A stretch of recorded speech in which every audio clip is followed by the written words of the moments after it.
Hola, soy Raúl Sampieri. Bienvenidos a la serie Aprender para Enseñar, una producción de la División de Estudios de Posgrado de la Facultad de Medicina de la UNAM con la CUAED. En esta ocasión nos acompaña la doctora Liz Jamui Sutton, una destacada académica de la Facultad de Medicina, socióloga, quien se ha dedicado su vida a estudiar las interacciones en el aula entre los alumnos y los profesores y cómo estas dinámicas participan en el proceso de aprendizaje. En este programa, que tiene por nombre Socializar para Aprender, la doctora nos hablará sobre los principales mecanismos de regulación social y emocional que participan en la dinámica de interacción entre el alumno y el docente. La doctora Liz Jamui es miembro del Sistema Nacional de Investigadores Nivel 3. Sean muy bienvenidos y aprovechen este programa para comprender cuáles son las principales interacciones entre los alumnos y los docentes y cómo podemos utilizar estos mecanismos para hacer una didáctica planeada y más humana.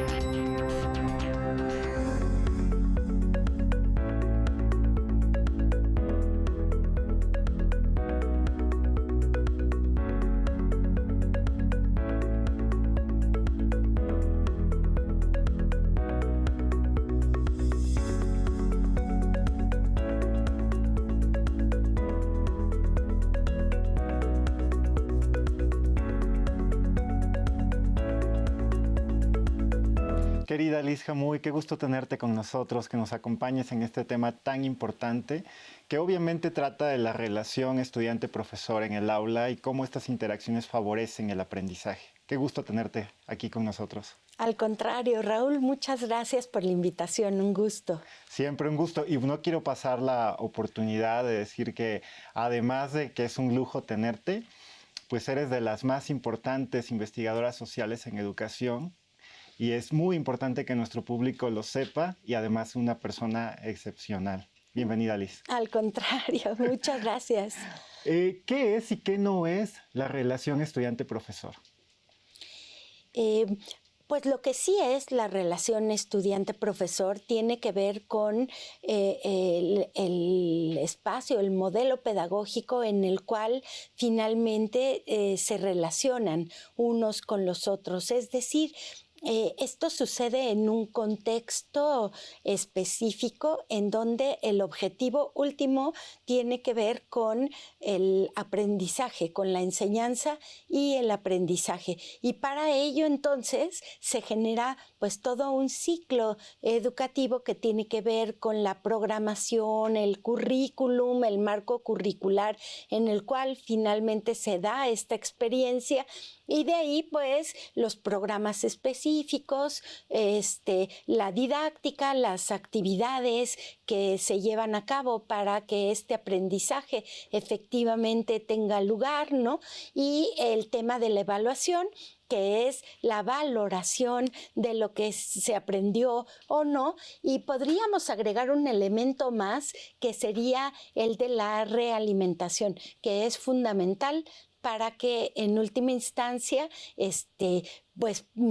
pueda haber realmente la posibilidad de comunicación que permita al estudiante saber cuáles son sus alcances y las limitaciones de su propio proceso educativo. Así que, bueno, digamos, es como la parte más clásica, aunque por supuesto esto depende del sistema ecológico en el cual se encuentre, depende también de la materia, depende de muchísimas cuestiones que tiene variaciones muy importantes y adecuaciones básicas que están ahí. O sea, es explorar el proceso educativo y la relación profesor-estudiante puede ser muy diverso y muy rico. realmente. Y Liz, entonces digamos que incluso podríamos hablar que hay relaciones estudiante-profesor dependiendo del contexto. ¿Qué no es la relación estudiante-profesor? Pues lo que no es cualquier otro tipo de relaciones que se pueda dar. O sea, no es una relación padre-hijo, no es una relación, por ejemplo, de amigos, no es tampoco una relación de no sé, cualquier otro tipo de relación que nosotros podamos pensar que tenemos pues fuera de la escuela. O sea, generalmente es algo que se da en contextos educativos, ¿no? Eso es súper importante, porque justamente, ¿no? De qué manera esta inteligencia emocional del docente pues puede afectar favorable o desfavorablemente la relación estudiante-profesor. Sí, totalmente. La inteligencia no artificial, sino emocional, sin duda es un componente muy importante de las relaciones en el ámbito de la educación. Creo que también la inteligencia artificial ahora, la verdad es que sí. Pero hablando de la parte emocional de los procesos, pues primero todos como seres humanos debiéramos tener estas capacidades que nos permiten establecer relaciones fluidas con las personas, ¿no? Eso en primer lugar. Con la pandemia eso se perdió mucho, pero bueno, de ahí que sea muy importante ya incorporar la parte emocional en las relaciones sociales en las que nosotros tenemos. Y bueno, si queremos especificar en lo que tiene que ver con la relación profesor-estudiantes, pues siempre es importante poder detectar que existen ciertas actitudes que denotan ciertas emociones en los estudiantes.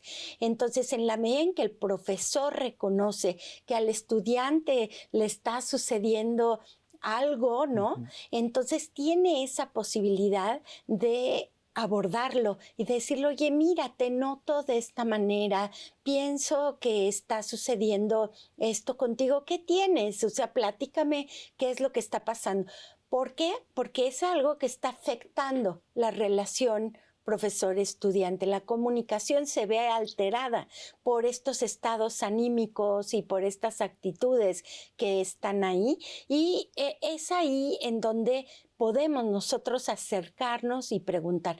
Una vez que él se puede expresar y que podemos identificar ¿cuál es la emoción que está ahí? Por ejemplo, si tiene coraje por alguna cosa, si está enojado, si está deprimido, si está, o sea, lo que sea que tenga el otro, entonces eso nos va a permitir que el mutuo reconocimiento podamos entonces buscar soluciones dialogadas, compartidas, que permitan al estudiante superar ese obstáculo que está impidiendo su aprendizaje y al profesor acercarse al alumno y no rechazarlo, ¿no? En ese caso. Eso es fundamental, justamente, ¿no? Ponerle nombre a la emoción, los psicólogos cognitivos lo ponen siempre como un marco muy importante de la regulación emocional. Si no identificamos cómo estamos o cómo nos hizo sentir cierto escenario, es difícil poder realimentar el proceso educativo y hacer cambios en la interacción en el aula. En ese sentido, el reconocimiento de la individualidad de los estudiantes, del profesor, ¿cómo podría beneficiar la interacción y la relación en el grupo, en la dinámica grupal? Es muy importante que los estudiantes se sientan reconocidos, se sientan que además de ser parte de un grupo tienen una identidad propia y que esa identidad pues pueda ser sí, reconocida por su propio profesor. Te voy a contar una anécdota de una vez. Esta era un curso de una materia optativa en la Facultad de Medicina que me tocaba impartir y era por Zoom, ¿no? En la época de la pandemia. Y entonces era el primer día de clases y yo estaba viendo la lista de los estudiantes y de repente vi a alguien que decía en su nombre Abril. Y buscaba en las listas y no encontraba a Abril. Y entonces fue cuando Abril dijo, es que estoy cambiando de género. Y a mí me gusta que me digan Abril. Tal vez no me va a encontrar en la lista como Abril, a lo mejor me va a encontrar como, bueno, cualquier nombre, Juan Pérez o lo que sea. Pero si usted no tiene inconveniente, me gustaría que me dijeran Abril. Y entonces fue un momento muy interesante porque yo le dije, por supuesto no tengo inconveniente, o sea, claro que como tú te sientas cómoda, ¿no? O sea, y entonces fue un momento como muy mágico porque otro chico tomó la palabra y dijo, todos te respetamos. Y entonces el otro dijo, ¿no? Dijo, pues sí, tenemos esta opción de poder elegir cuál es nuestro género. Y entonces hubo así corazones y todo lo que hacen con los emoticones. Y finalmente como que fue un momento en donde reconocimos su individualidad, pero que también hubo un acogimiento colectivo del propio grupo que hizo como que fluyera, como que ellos se sintieron en un lugar seguros, en un lugar aceptados, en un lugar en donde finalmente su individualidad podía expresarse. Yo recuerdo mucho que en alguna conversación que tuve contigo, para este tema de género, ¿no? De muchos profesores se resisten a cambiar el E por el A, ¿no? Es cuestión debatible. Pero yo dije, bueno, yo lo paleo diciéndoles por su apellido. Y te reíste y me dijiste, es la cosa más impersonal del mundo. Sí, es cierto.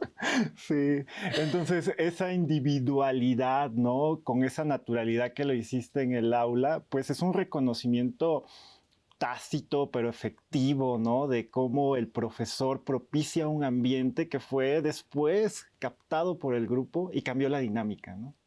Entonces, en ese sentido, este programa toma muchos elementos de ciencias del aprendizaje de psicología cognitiva, muchos elementos de neurofisiología, que es parte importante de las bases de esta serie. Sin embargo, no somos nada sin la interacción social. ¿Cómo esta relación social en el aula, en el proceso educativo, participa, Liz? Es fundamental, porque por supuesto que la educación es un proceso social. O sea, no podemos pensar en ningún escenario educativo que no se dé en la interacción social. Eso es así. Pero la interacción social finalmente implica un elemento básico sin el cual no hay manera de explicar lo que ahí sucede, que es la cultura. Y junto con la cultura es el lenguaje. Entonces, la cultura son, no sé, un conjunto de códigos significativos, ¿no? Que nosotros como seres humanos nos apropiamos de ellos, pero que no son nuestros, sino que son comunes. La cultura es pública y la compartimos entre todos, y ese compartir es lo que permite que lo que yo estoy diciendo lo puedas comprender tú. En este momento, si yo digo la palabra silla, tú sabes exactamente a qué me estoy refiriendo cuando hablo de la palabra silla. Y hay un léxico, es decir, hay un significante ahí de esta palabra silla en ese sentido. Entonces, la interacción solo es posible gracias a la comunicación, y la comunicación solo es posible gracias a la cultura y el lenguaje y no solamente podemos decir el lenguaje verbal, sino también el lenguaje no verbal, porque al final nos comunicamos con gestos muchísimo, todo el tiempo estamos haciendo, sonreímos, nos enojamos, ponemos cara de serios, utilizamos las manos para expresarnos, ¿no? Una sola palabra, depende de cómo la digamos, hace toda la diferencia en el sentido que le queremos dar, ¿no? a esa situación. Entonces, me parece que la posibilidad de la interacción está ahí, en esa cultura compartida, en ese entorno, en esa posibilidad dialógica que está en el fondo, ¿no? Y sin duda en el ámbito de la educación, ese es un ingrediente ineludible.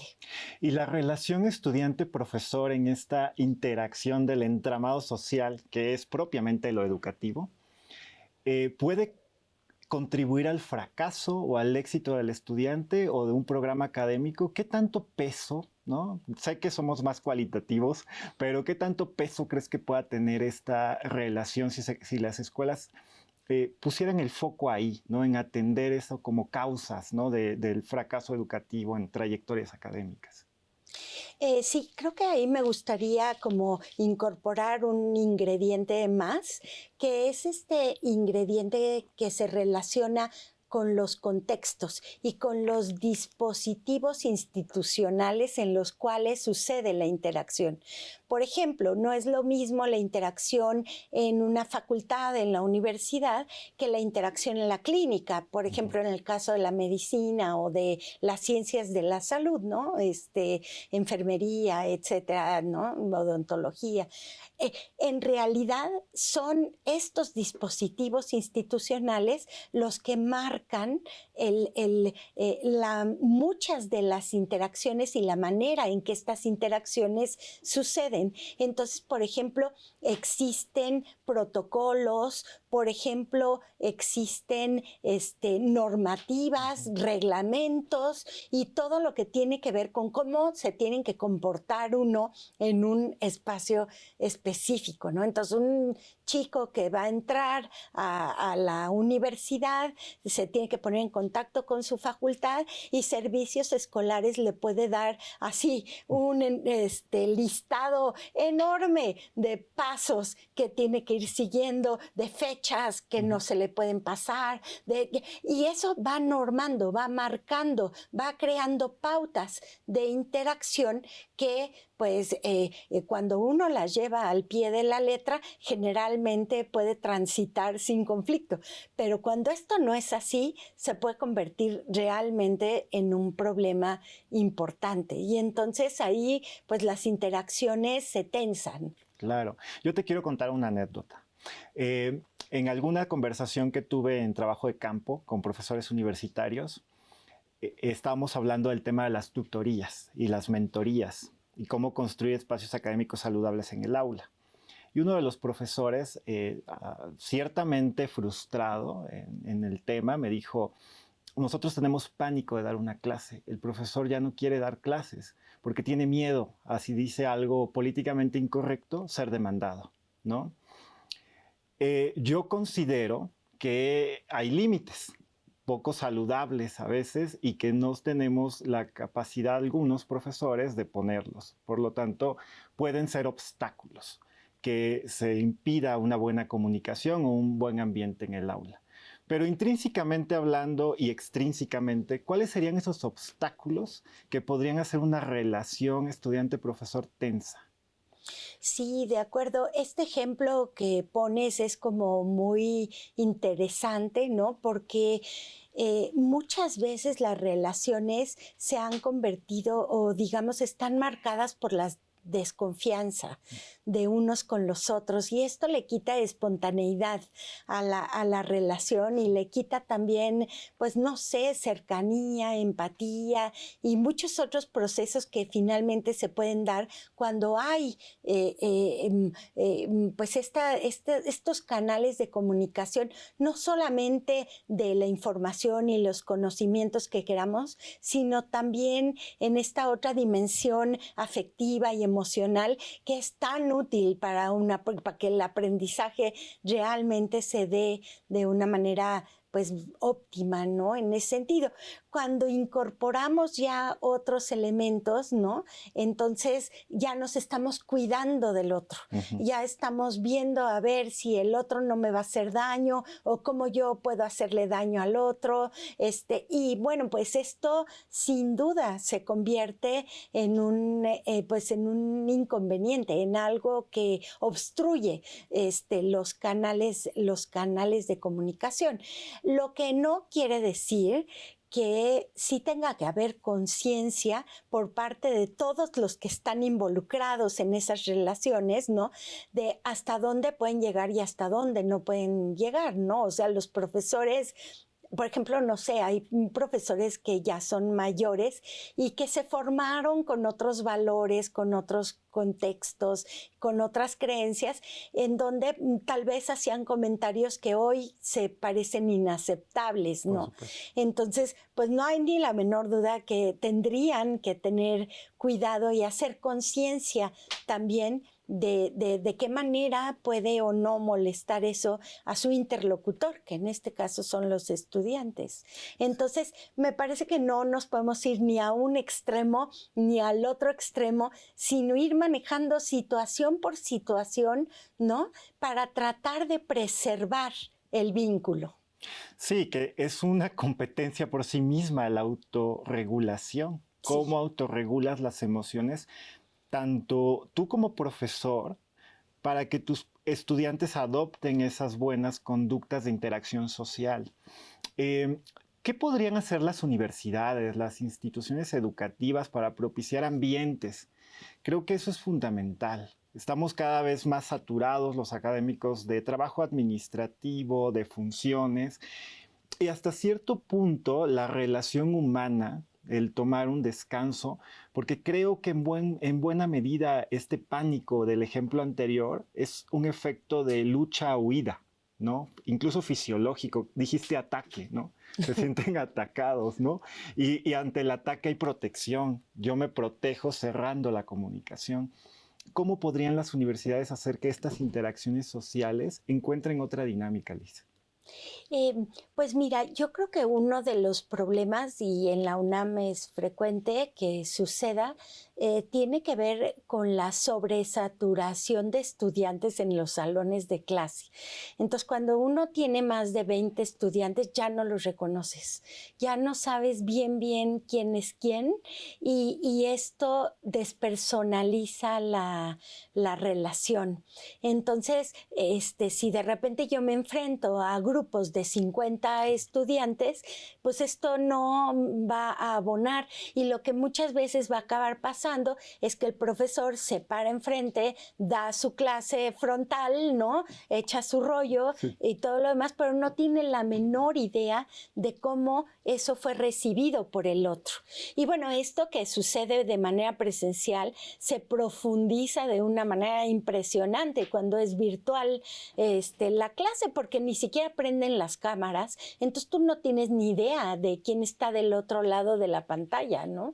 Y entonces esto sin duda dificulta la comunicación porque no puedes leer al otro. Este problema de leer al otro hace que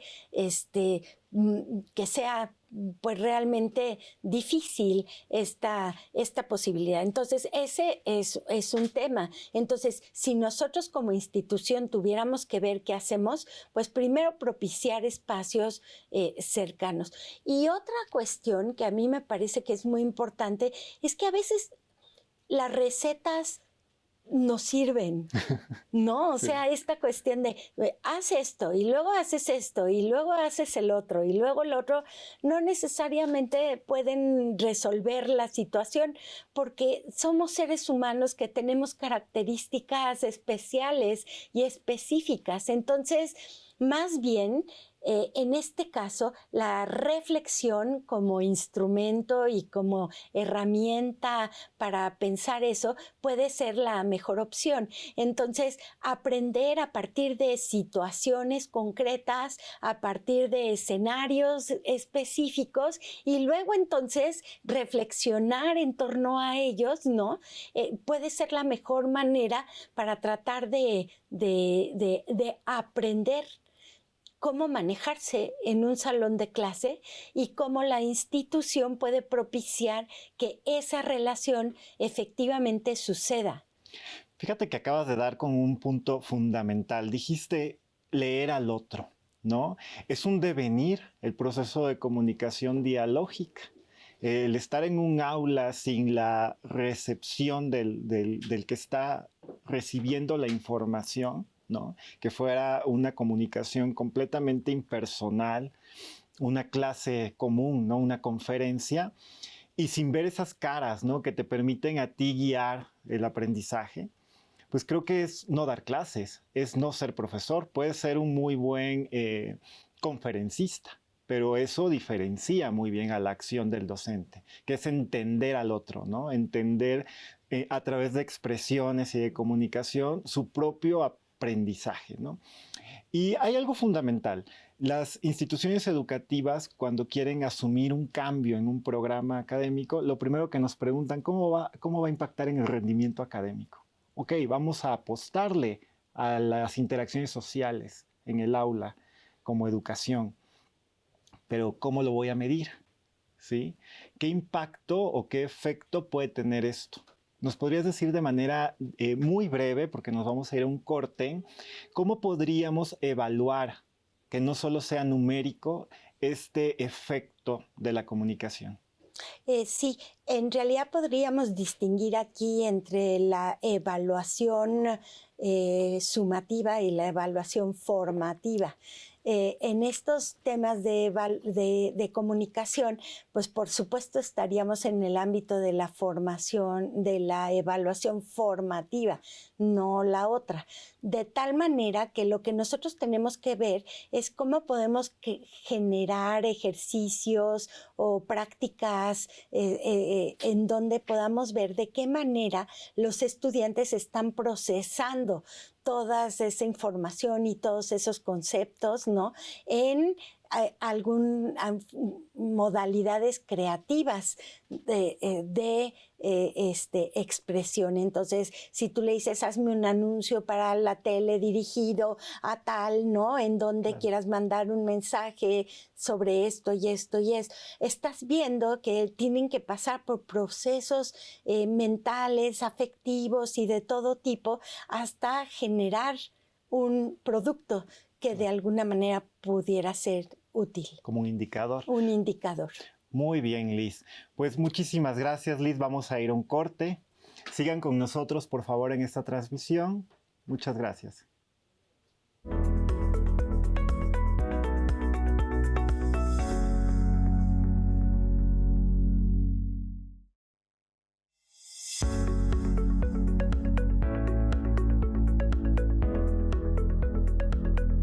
Hola, estamos de regreso con la doctora Liz Jamui. Vamos a continuar hablando de la relación y la interacción entre los profesores y los estudiantes en los espacios educativos. Liz, continuamos. Me gustaría hablar contigo ahora de los ambientes. ¿Cómo definimos un ambiente de aprendizaje? Gracias. Sí. El ambiente tiene que ver con los entornos, tiene que ver con aquello que nos rodea, con el orden de las cosas, con el orden también de los valores, de lo que pretendemos alcanzar, para pretender alcanzar algo, ¿no? De la misión, visión y todo aquello que finalmente forma parte de ese ambiente.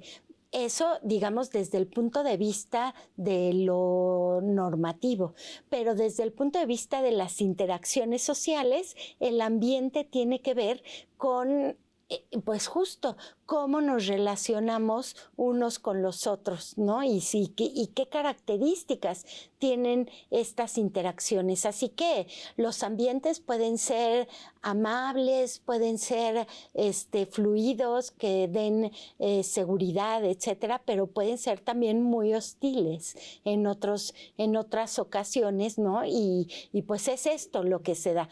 Hay unos autores que se llaman Fuller y Ewing, y ellos hablan de los ambientes restrictivos y los ambientes expansivos, así es como se refieren a ellos. Un ambiente expansivo es aquel en donde los estudiantes se sienten a gusto, sienten que forman parte del contexto, tienen un sentido de pertenencia, se ponen la camiseta, tienen una identidad muy afín a esa institución en la que finalmente se desempeñan. Es un espacio donde se sienten libres para expresarse, en donde no tienen miedo a las a las represalias, es decir, y de respeto, en donde se sienten respetados y ellos a su vez respetan a otros, y eso es lo que se promueve. En cambio, los espacios hostiles son como lo contrario, son rígidos, a veces son inciertos, no tienen reglas claras, entonces no sabemos, los estudiantes se sienten inseguros en cuanto a si lo que están haciendo es correcto o es incorrecto, entonces es una sensación tensa todo el tiempo, ¿no? Muchas veces las relaciones de autoridad son, pues digamos, no son tampoco bien definidas, y entonces se da la posibilidad de que emerja la violencia o el abuso o las agresiones, que son situaciones que no queremos que sucedan efectivamente, ¿no? Y bueno, pues esto afecta claramente la relación entre los profesores y los estudiantes, y no solamente las interacciones, sino también el desempeño de los estudiantes. Entonces, el ambiente es importantísimo. Nosotros en la División de Estudios de Posgrado, allá en la Facultad de Medicina, hemos estado haciendo estudios sobre la violencia en las residencias médicas, que es otro contexto completamente diferente, en donde el objetivo principal no es la educación, sino la atención a la salud de los pacientes. Y bueno, todo se da como en paralelo, pero ahí estamos hablando de un ambiente completamente diferente al ambiente que se da en espacios educativos, como podría ser la universidad. Ciertamente es importante. De hecho, genera incertidumbre estos ambientes restrictivos de los que hablas, el no saber muy bien cuáles son las reglas claras de interacción social e incluso las reglas normativas de cómo me va a evaluar, genera incertidumbre en los estudiantes. Y yo pienso, es algo que quiero compartir contigo, que muchas veces es completamente no planeado del profesor.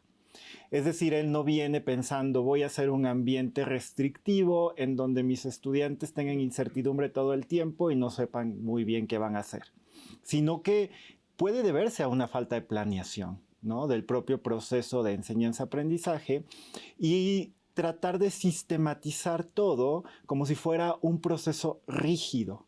Se nos olvida como que somos humanos y que hay oportunidad de equivocarse, de errar, manteniendo una relación de respeto, como bien mencionas. Y en ese sentido, Liz, ¿cómo podemos poner límites saludables los profesores en la relación estudiante-profesor?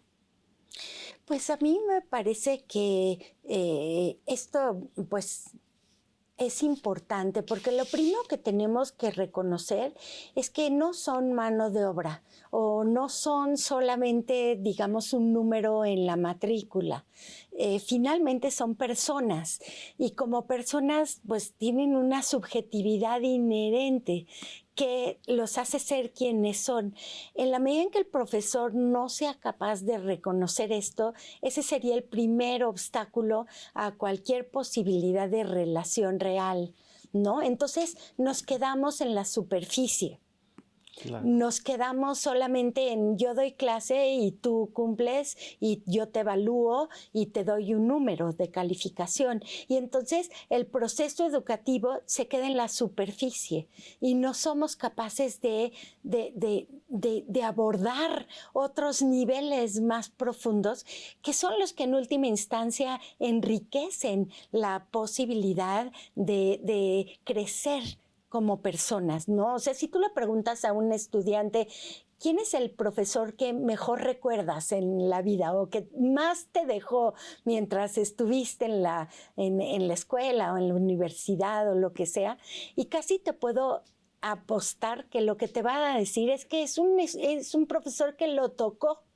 Es un profesor que llegó, que fue más allá de recitar el tema. Pero, Liz, en ese sentido, ¿qué papel juegan las instituciones? Porque tampoco parece que el docente tenga muy claras las reglas del juego. Sí, yo creo que sí hay como cierto ciertos aspectos estructurales dentro de las instituciones que están ahí. Por ejemplo, los exámenes departamentales son totalmente anti-relación. Porque, por ejemplo, quien le pone el examen al estudiante es el departamento, que se vuelve como un ente abstracto. Nunca sabes exactamente, ¿no?, qué fue lo que le enseñó el profesor y qué es lo que el departamento le va a preguntar para saber si tiene o no los conocimientos necesarios, lo que hace que esta brecha esté llena de incertidumbre, esté llena de competencia, de tensión, que les generan una ansiedad tremenda a los estudiantes en este caso. Entonces, por ejemplo, ese tipo de regulaciones son regulaciones que no abonan a la relación profesor-estudiante.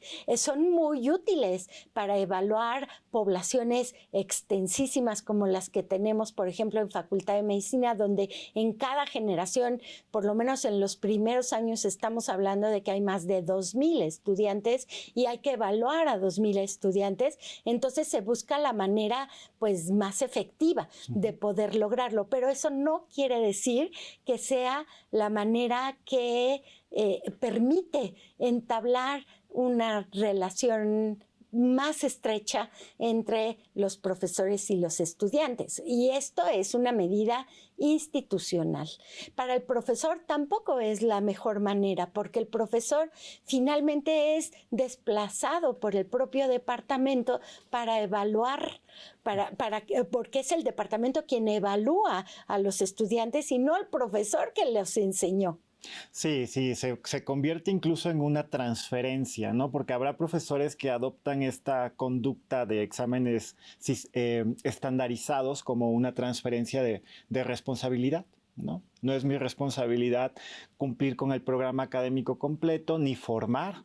Solo es venir y dar una disciplina que al final te va a evaluar un ente desconocido que es la institución o el departamento, ¿no? Deshumaniza hasta cierto punto. Pero siempre me gusta tocar este tema porque considero que a veces exigimos mucho a los profesores o se pueden sentir atacados quienes nos dedicamos a estas áreas o nos gustan estas áreas, tú más profesional que yo, de la educación. Y es cómo les ayudamos. ¿Cómo les ayudamos a los profesores en los programas de formación docente? ¿Qué elementos tú crees que deberíamos de incluir para que el profesor vea a sus estudiantes primero como humanos, humanizarlos, ¿no? Creo que eso es fundamental. Y después que sean programas de formación más que de capacitación, que no es uno superior al otro, son igual de importantes. Pero ciertamente nos quedamos mucho en la técnica, como si fuera un proceso sistemático deshumanizado. Exacto. Entonces, tal vez lo que deberíamos de hacer es crear seminarios, espacios de intercambio entre los propios profesores, la posibilidad de compartir experiencias, por ejemplo, entre ellos, de reflexionar sobre situaciones. Y yo creo que una de las cuestiones que más tal vez deberíamos de dialogar y tener claras es hasta dónde debe de llegar un profesor en su relación con el alumno y hasta dónde no, porque es eso, es así como vamos a aprender a relacionarnos ahí, ¿no? Entonces, por ejemplo, pues no sé, o sea, no, como decíamos justo al inicio de esta plática, no eres su papá. Exacto. No, eres su profesor y tampoco te vas a ir a meter para resolverle su situación de pareja, porque eso no te toca claramente. Entonces, los límites están en lo que tiene que ver con lo académico, en lo que tiene que ver con su proceso de aprendizaje. Ahí sí tenemos algo que decir y ahí sí podríamos ayudarlos, ¿no? Por ejemplo, cómo organizar su estudio para que no le suceda que llega no preparado al examen, o cómo ayudarlo a que no procrastine, ¿no? Que sería otro problema que tienen ahí, o ayudarle, por ejemplo, si no pudo cumplir con una tarea, la posibilidad de que la entregue en otro momento. Es decir, empezar estableciendo esos límites y esas reglas del juego es lo primero. Y lo segundo es también cumplirlas, claro, porque los estudiantes te toman la medida inmediatamente, ¿no? Y te van probando y van viendo cómo pueden rebasar los límites todo el tiempo. Y cuando ven que pueden, llega un momento en que ya no te respetan y en que ya, pues, como no hay consecuencias, finalmente pues hacen. Si la primera vez que llegó tarde no le pusiste el retardo, pues va a seguir llegando tarde toda la vida, ¿no? Que esas reglas tengan, se operacionalicen, se apliquen, porque eso también es súper importante, porque es como, o sea, los límites al final uno pensaría que son formas de agresión y no. Son la posibilidad de tener una comunicación fluida. Sin esos límites, la comunicación tampoco se puede dar. Y entonces lo único que le pasa a los profesores es que acaban viendo cómo hacer para que no se les desborden las situaciones en clase, ¿no? Que eso es lo que tiende a pasar, en vez de poner atención en los temas, en los problemas, en pues todo lo que es, para eso están ahí, ¿no? Para poder hacer eso. Entonces, esa es otra de las cuestiones que me parece fundamental que un profesor tiene que hacer, ser abierto a cuando se acerquen a él, y ser sensible ante la problemática del otro, ¿no? Y ahí viene otra vez una frontera muy porosa entre hasta dónde cede uno como profesor y hasta dónde implementa las reglas. Eso a veces no es tan claro, ¿no? Y uno pues tiene que ver también con la propia personalidad y las propias experiencias y criterios que uno pueda tener, pero ese es un tema complicado, ¿no? Que debe dialogarse, por supuesto que sí. Pues esas cosas, que creo que el respeto, paciencia, quizá, ¿no? Tolerancia. Tolerancia, pero cuando tienes 70 alumnos no puedes hacer eso. Claro. Eso ya está completamente fuera de contexto sano, educativo, ¿no? Sí. Y también es parte del docente saber qué puede hacer y qué no puede hacer en ese contexto, ¿no? No asumir una responsabilidad que quizá es institucional y él hará su mayor esfuerzo, pero no hará cosas que no estén primero por la ley, ¿no? Por la normatividad interna y luego por sus competencias laborales, ¿no? Sí, que por eso creo que es interesante ver cuál es el campo de acción que la propia institución le permite al docente. Sí. Sí, como ver el terreno del juego, ¿no? Porque hablamos de las reglas del juego, hablamos del ambiente del juego, pero también el terreno, cómo está delimitado, ¿no? Hasta qué punto uno puede tener una acción, ¿no? Oye, Liz, y tocaste personalidades del docente en las interacciones, en las relaciones. Fíjate que muchos de los profesores, cuando colaboramos o platicamos, tuve la oportunidad de ser coordinador de enseñanza del Departamento de Fisiología en Facultad de Medicina. Y muchas veces los profesores me decían, dentro del aula, mi trabajo es dar clase. Y yo les preguntaba, ¿qué entiendes por dar clase? O sea, no, pues mi disciplina, o sea, centrarme únicamente en el proceso de la fisiología aplicada a la salud humana. Pero ciertamente eso no es lo único que dice un programa académico y tampoco un contrato. O sea, es la formación de recursos humanos, es nuestra acción, ¿no? Y la personalidad del docente, veíamos que había profesores que tomaban con mejor recepción este comentario que yo les hacía. Es decir, decían, por supuesto, yo quiero participar en la formación académica de mis estudiantes. Pero la personalidad es un tema fundamental. ¿Cómo nos volvemos más humanos siendo humanos en este sistema que parece muy productivo? Pues es que la única manera es cultivando las relaciones humanas, o sea, porque ahí está la humanidad, no en seguir las reglas, está en eso, en esa posibilidad de conocer al otro ahí está la humanidad, no está en las calificaciones. Sí, o sea, no es tan rígido ni tan fuera de acción, ¿no? Es más creativo, parece ser más liberal, ¿no? Fíjate que alguna vez, de eso de lo que tú hablas, ¿no?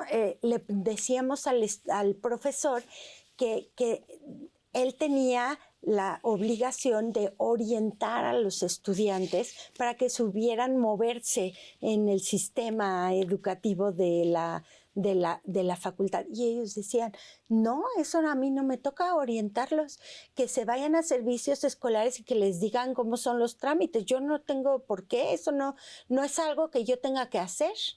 Y que tiene todo que ver con lo que tú estás mencionando, ¿no? En este caso. Sí. Y Liz, ya cuando es un conflicto, o sea, a veces es inevitable un conflicto y se rompe la relación alumno-profesor por diversas ocasiones. ¿Qué podemos hacer? Sí, pues ahí la mediación de otros puede ser útil, ¿no? Y escuchar un lado, escuchar el otro lado y que haya pues una mediación en donde puedan resolver o llegar a un acuerdo o no acuerdo, ¿no? Pero sí a una resolución sobre cómo abordar esa problemática y ahí la institución sí puede jugar un buen papel, ¿no?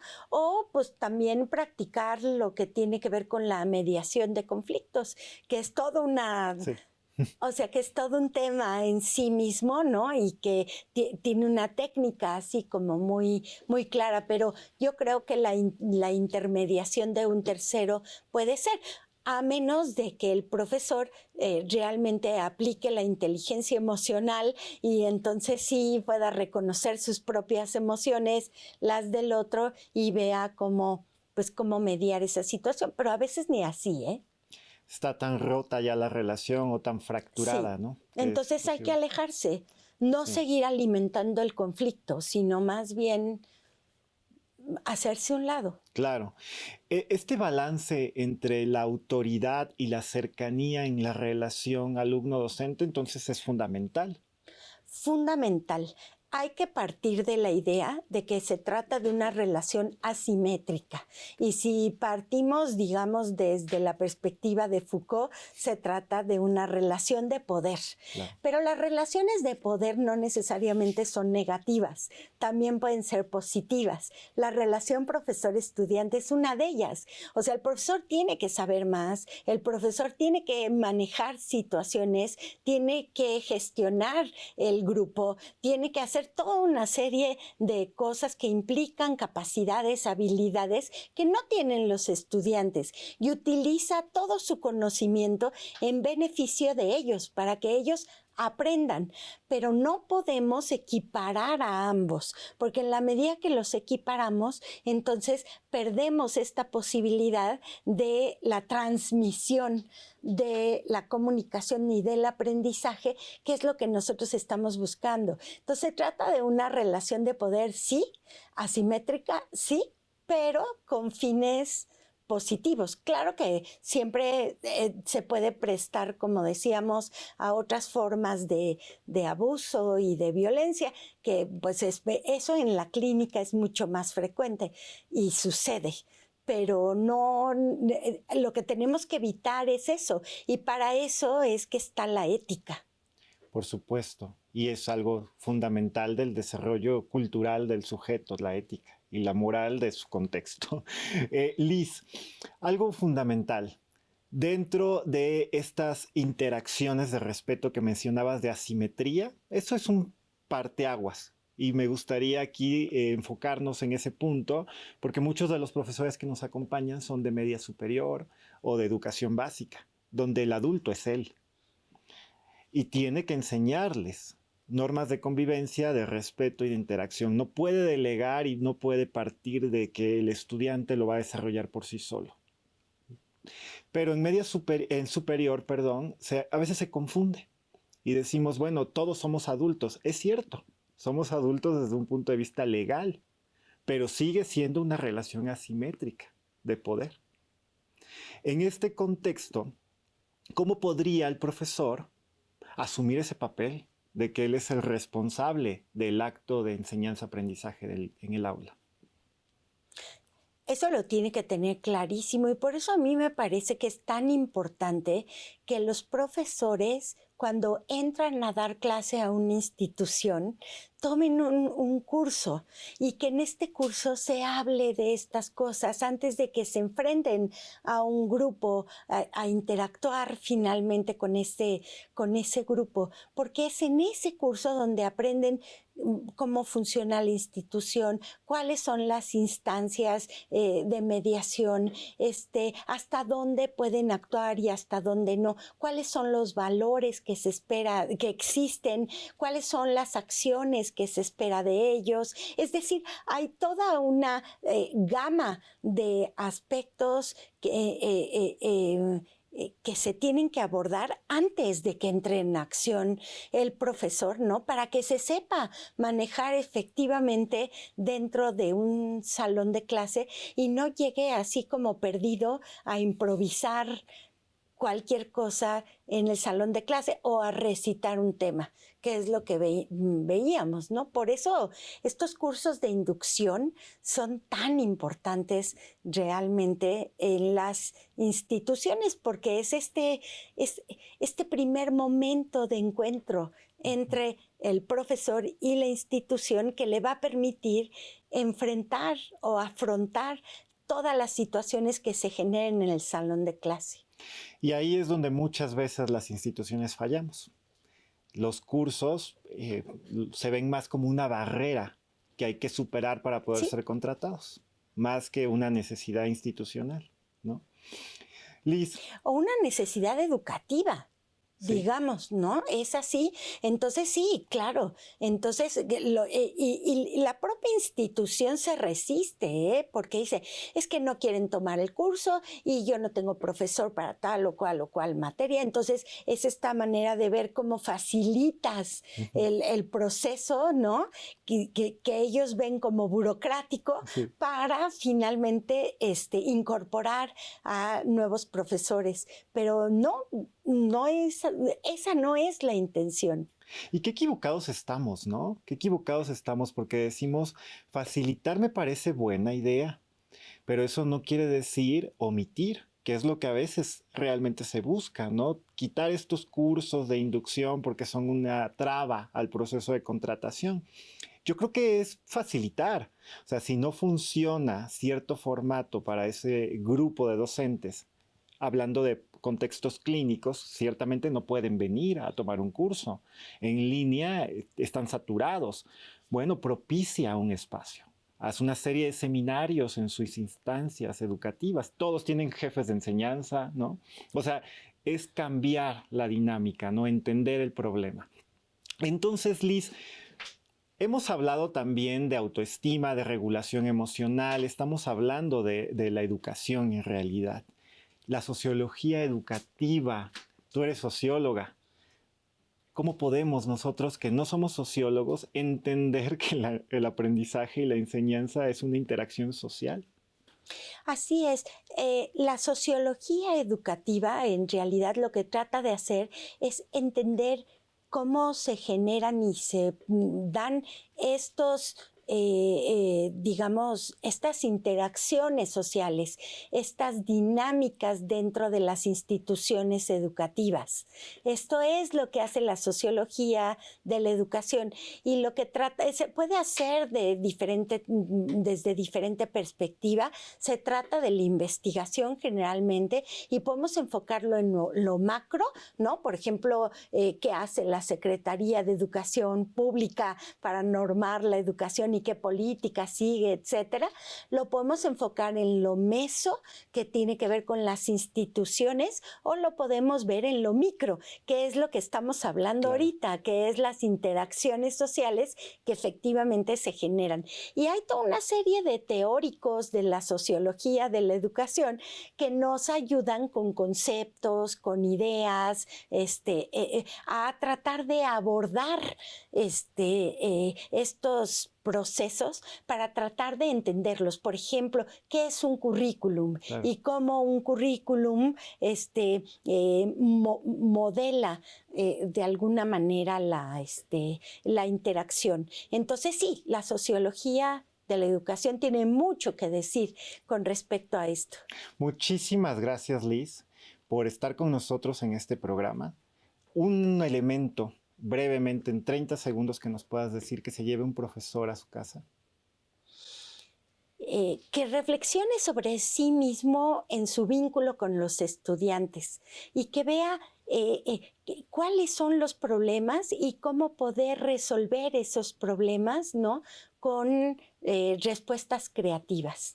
Muchas gracias, Liz. Muchísimas gracias por acompañarnos en este programa. Por favor, continúen con nosotros en los siguientes programas de la serie.